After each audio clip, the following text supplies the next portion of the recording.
Welcome. I'm joined today by the Human Rights Ombudsman of Armenia, Mr. Arman Tatoyan. Mr. Tatoyan has been to the southern Armenian region of Syunik multiple times since the end of the Second Karabakh War. We'll be talking about this and other related topics. So Mr. Tatoyan, thank you very much for your time. Thank you for the invitation. So first off, the border villages of Syunik are facing numerous problems as of late. Lately, we're hearing about a lot of the roads to several border villages being cut off, leading to these villages being isolated. You have visited Syunik several times since the end of the war. Can you describe a bit the situation that the villagers are facing? Yes.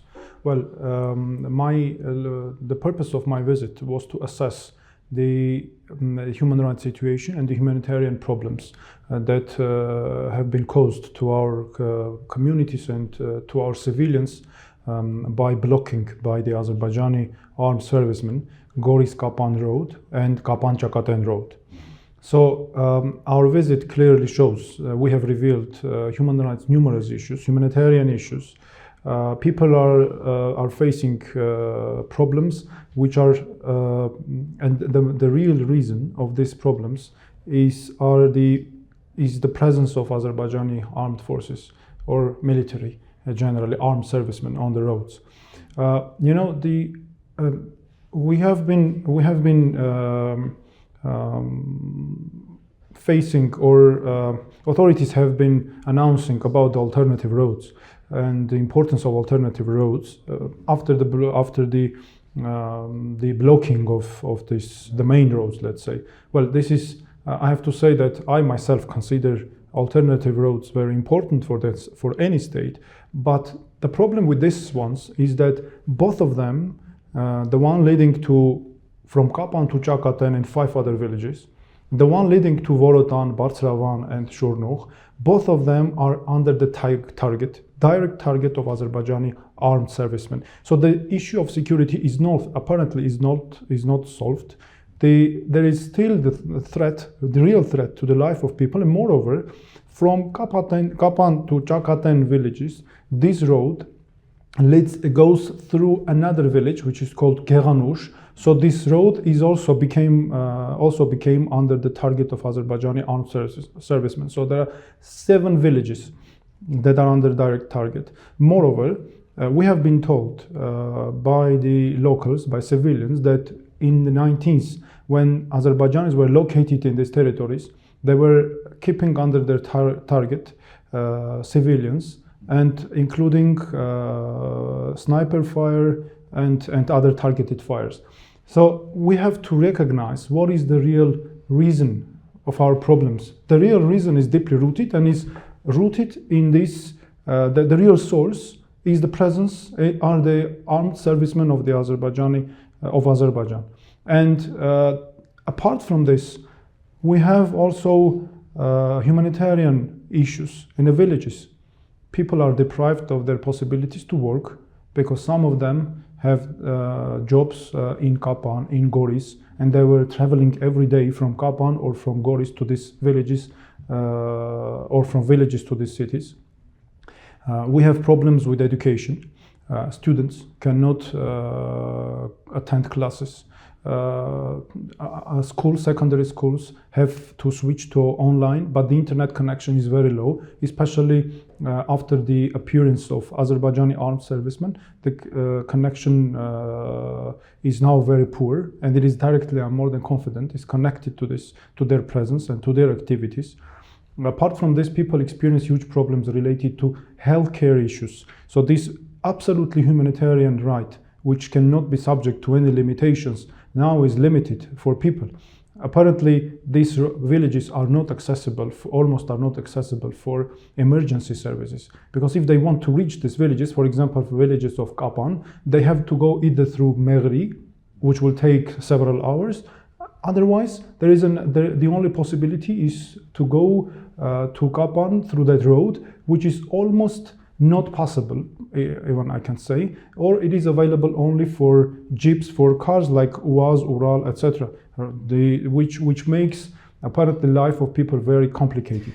It's almost as if Azerbaijan is trying to provoke a humanitarian crisis in the southern and eastern parts of Armenia. I'm also interested when you or the Human Rights Defender's Office of Armenia releases statements, they usually make a point of mentioning that this is an Armenophobic policy and a demonstration of the institutional racist nature of some of Azerbaijan's policies.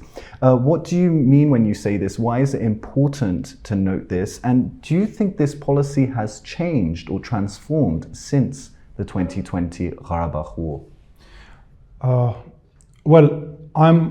It is obvious for me that Azerbaijani armed servicemen and authorities generally are doing all of these illegalities or unlawful actions intentionally, since it is obvious that they realize that what kind of issues are caused to our civilians by blocking these roads.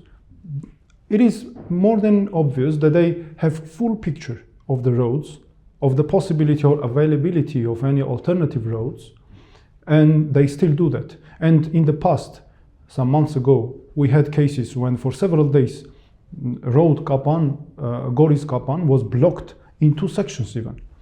I have to make a small addition. On the ground, local authorities, we have seen their efforts to help people, to help civilians, locals.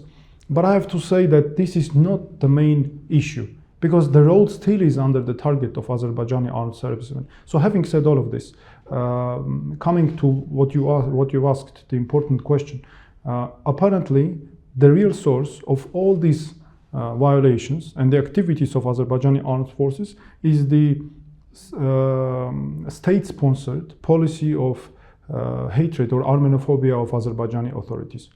This policy has even deepened after the war in the post-war context, and it got new developments such as fascist developments even. And we are now preparing a new report, ad hoc public report. We will publish it very soon. In this report, we're showing how this hatred, the policy of sponsoring hatred towards Armenians, is evolving and is deepening. And I have to say that it got 2 pillars, main pillars: the hatred based on ethnic ground and on religious ground. And the source. That is why I'm saying we have to recognize the real source. So to be able to fight against the source of violations effectively. And the policy of Armenophobia is deepening every day. It is. I have even impression that it is kind of a living process, and it has got already its, so to say, normal way of development, which is matter of huge concern. And we have been reporting this to the international community. Unfortunately, I have to say that international community have been silent, which was another cause for all these violations. And it was the reason for the violations to get deeper and deeper. And that is why we are now trying to bring to the worldwide community's attention that this policy is also dangerous for their countries as well, because this policy keeps the atmosphere of animosity between the 2 people in the whole world, in other countries of the world. Because there are many countries where Armenians and Azerbaijanis live together like neighbors, and apparently this policy transfers very often, transforms into violence in these countries. We have examples. I was in the United States of America very recently with the support of Armenian National Committee of America, and we visited San Francisco. We visited the school that was vandalized by Azerbaijanis. We visited Armenian church, which was set on fire, again by the Azerbaijani groups, including Grey Wolves, because some people certified this or testified that these were also these groups. So we had these cases in France, we had these cases in Russia. It is apparent from these cases that this policy is dangerous not only for this region, for the stability, peace and security of this region, but also in other countries. And that is why we are now, the only way is the liability. We have to make sure that perpetrators are held accountable, which is very important for prevention purposes. And it was believed that talks between Armenia and Azerbaijan had stalled, but recently Armenian Prime Minister Nikol Pashinyan met with the Azerbaijani President Ilham Aliyev in Sochi. Many believe that Armenian Foreign Minister Arad Mirzoyan will meet with his counterpart, and the Deputy Prime Minister Meher Krikorian met with his counterpart. So during these negotiations, from a human rights aspect, what should Armenia's red lines be? Well, as you rightly said, we have, at least from my perspective, to leave aside political aspects of the process. But still, since the process has its effects, undeniable effects on human rights, and we can see every day around our borders what is happening, I have to make at least the following comment, that we have to have in mind always that there is an ongoing context of spreading and sponsoring Armenophobia, encouraging Armenophobia. There were numerous cases when cases of killings of Armenians, so murder cases, were encouraged at the highest state level, and moreover, the perpetrators of torture, beheadings alive, mutilations were not punished. Moreover, the Azerbaijani authorities were encouraging them. They cannot show us even a single case where a single case of punishing of these perpetrators. That is why this should be, I think, always in our minds. And there is another very important question. Border determination process can never be separated from human rights, because we have to have again in mind always that behind every border determination process, every stage, there are people with their real problems: security, health, education, children's rights, and more. And if we separate them, then we will tie up the hands of our state, I think. And that is why we have to diversify possibilities of our government and our state using human rights protection mechanisms. If we ignore human rights, such as border population rights, their security, their peace, then we are discussing, or we are treating everything under the context of or under the roof politico-military dimension. But we have to remember always about human dimension, which gives us the possibility to strengthen the politico-military dimension, the politico-military roof, let's say, and to build up on this roof to strengthen our position.